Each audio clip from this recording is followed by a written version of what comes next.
Good morning. My name is Rich Howe. I'm the Chief of Police in Tyngsborough. I wanted to take a few minutes and speak to you this morning about scams that are going on, not just in Tyngsborough, but the area in general.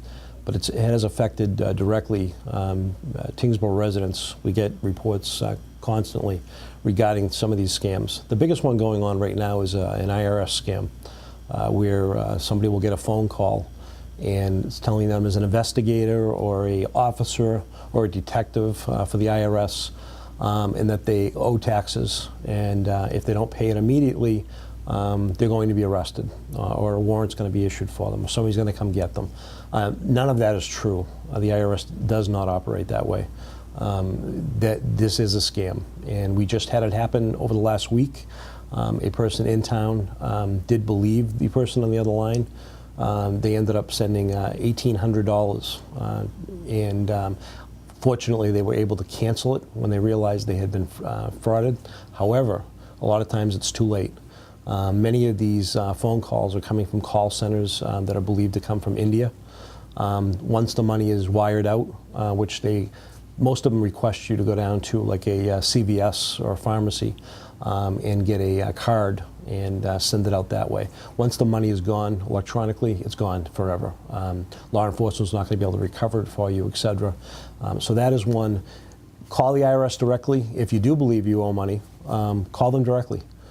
Look up the number yourself. Don't listen to their numbers, because they'll also provide you with a number, and they'll call it, and it will sound like somebody else is answering the phone, etc. They try to make it look as realistic as possible. Don't believe it. It's a scam. The IRS is not going to call you that way. They're going to communicate with you over mail, first of all, but call them directly and verify.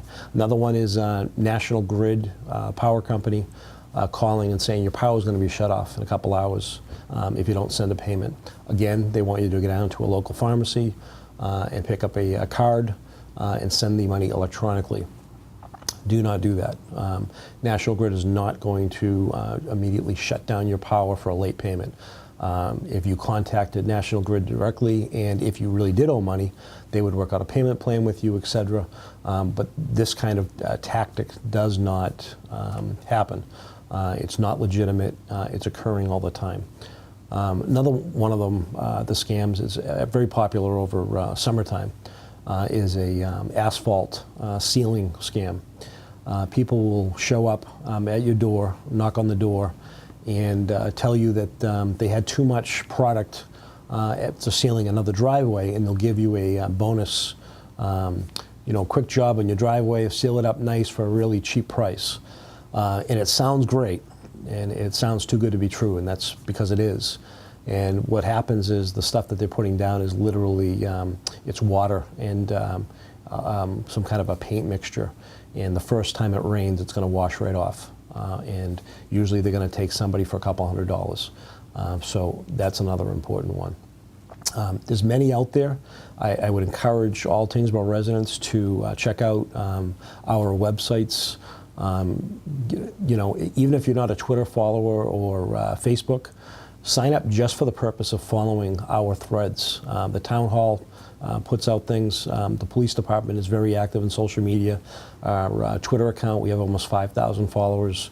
Facebook, we have about 2,500. And we put out this type of information, not only on other things that are occurring in town, but road work, etc., but these kind of scams. And it's especially good for people who may not be social media active. So if you're seeing this today and you know some people, especially elderly, who may not be socially active, get the message to them and talk to them. Thank you.